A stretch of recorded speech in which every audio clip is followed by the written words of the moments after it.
What is going on, you guys? My name is Rage, and we're here to break down the To X the Thief upcoming event here. As you can see, time recording 2 days and 20 hours. And with these events that come to the game, these are some of the best events to actually unlock free-to-play character shards, especially if you're just going through and using power cores. So just hoping to break down for this video in terms of what your expectations are, as well as the classification of characters that are going to be needed to get through and maximize the value of these shard fragments. So that being said, with this event selection screen, you can actually break down the event by hitting preview, and it is actually going to show you the 3 different difficulties here that you can progress through given your roster. So you can see here easy, hard, and heroic, and really the differentiation between all of them is really the requirement of the Debonair characters that will be likely required here for hard mode and heroic. As you can see, for both those modes respectively, it is going to be 5 Debonair characters required. You can even hit the additional I here for details in terms of recommendations. So the last time I did this, honestly, it wasn't too difficult.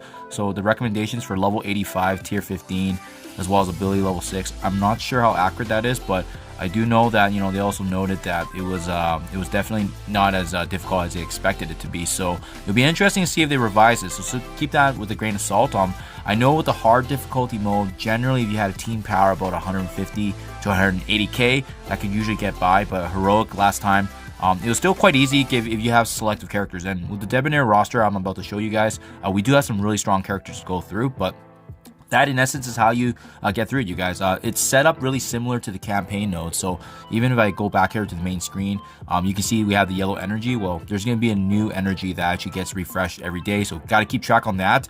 Last time I checked, you do actually have to go into that specific event, so that way you can see the energy, and it runs very similarly to the campaign energy here, where you can tap it and you can actually refresh it.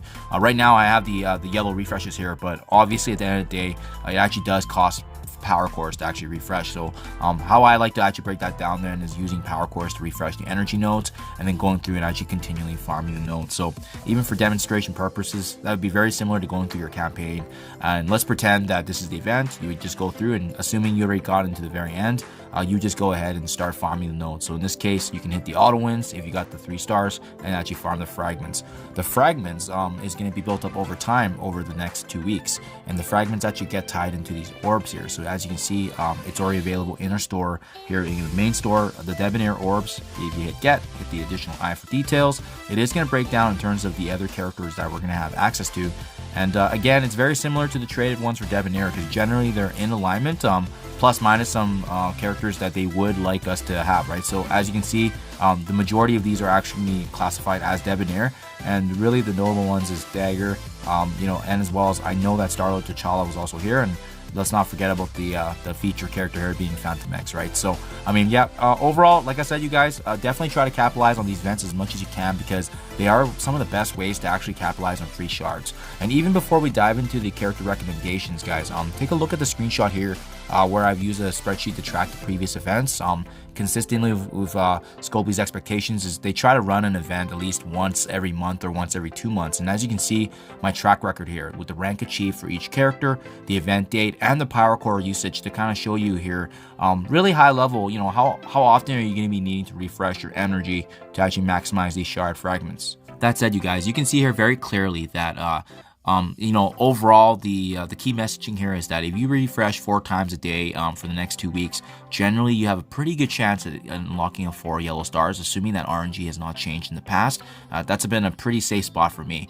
Now, if you want to go heavier on this character, as you can see, I did that with Doctor Strange Heartless, as well as Dovepool, both actually getting the 5 yellows that you can see here, and those are generally the ones I go beyond the 4 times 50 course, as well as the 100s, right? So just because I know those characters are going to stay for a while. Doctor Strange was part of a new meta, and Dovepool was part of a new Warriors meta, as well as being an ideal and staple raid character now in the Mystic Notes. So I saw the value there, so that's why I pushed it.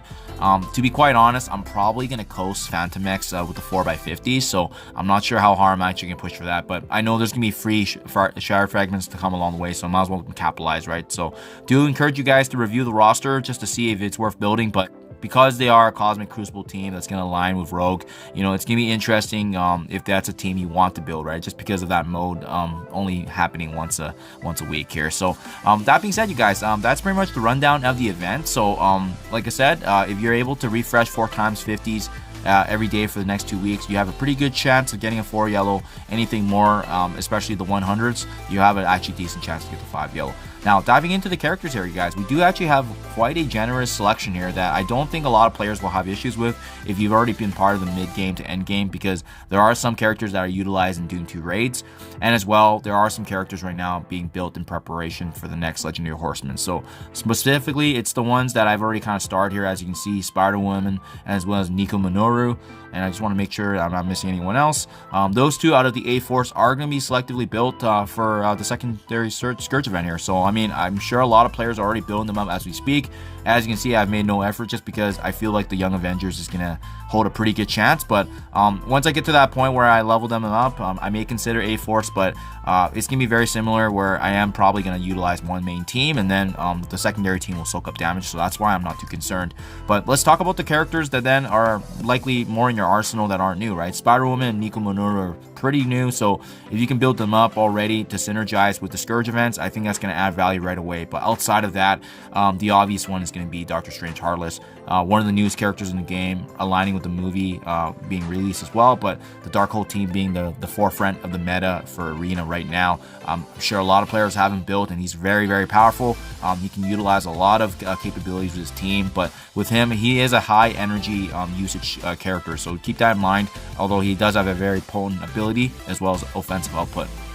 Sharon Carter, actually, honestly, a staple right now in the Doom 2 raids for skill nodes, and as well, just the amount of crowd control that she has. You know, 2 turns of ability block, 2 turns of a stun that can be utilized here, especially with applying slow and stripping negative conditions. I think that's absolutely huge. Apologies, 1 turn of the stun is slow, but I mean, the stripping of the positive effects is absolutely huge here, and as well, notable damage, right? Synergizing with Captain Sam, Sharon Carter is one of the best characters in the game, but we won't have access to Captain Sam here. It'll just be her standalone self. Another strong honorable mention here is going to be Dagger because of the negative conditions that she can inflict. She also has a heal for the team as well. Not significant, but I mean still helps overall. Just the negative conditions that she can actually apply on the enemies is going to give us that advantage in battle. And what can really work in tandem with those abilities is actually Hela. You know, Hela's can spread negative conditions. She's got trusty Greg that can soak up damage as well as disruption. So a lot of players likely may have built her up in the past just because of the Asgardians being in the meta and then unlocking as well as the Inhumans for Black Bolt. I like Phyla-Vell as well because, you know, previously with the Infinity Watch meta, she's got supportive capability as well, such as a barrier, as well as stripping negative conditions and a self-supplementation heal. So, I mean, I really like the fact that she can provide a lot of support, and she's very tanky, high. One of the characters in the game with the highest damage output as well, surprisingly. So those are really good combinations. Mr. Sinister could be that slot-in heal character that can provide some support and also clone and adapt to the situation. So I do like his utility there. But otherwise, those are really the big ones for me, guys. You can synergize Hela with Loki here, being that fellow Asgardian. He's always got really quick speed in the game. He can use his mind control to apply defense down, crowd control an enemy to actually apply damage, as well as shouldering, damage with creating the clones on your side. So it's really, really big as well. You see some mixtures of X-Men here as well with Wolverine, Psylocke, Storm. That synergy is going to be there overall, especially Fantomex. Keep in mind, he's going to be available just because he's the feature character. Generally, he's used on the sideline, so I mean, you can find synergies there as well. Star-Lord T'Challa, actually a really, really powerful character. Haven't had a chance to build him up, but got some great synergy here to be able to not just copy your allies' buff effects, but as well as being able to strip away energy from the enemy. So that's a strong consideration as well. But otherwise, I think we're going to be likely lacking some heals on this team. So, I mean, a good one, if you have her built up already, is Invisible Woman. A legendary character that's fallen out of the meta quite a bit, but and she's super underrated. But I think the fact that she has a cleanse, she can grant barrier, defense up. She could be a utility character depending on how difficult these nodes are, or depending on your team roster, right? Especially if you need the sustainability and healing.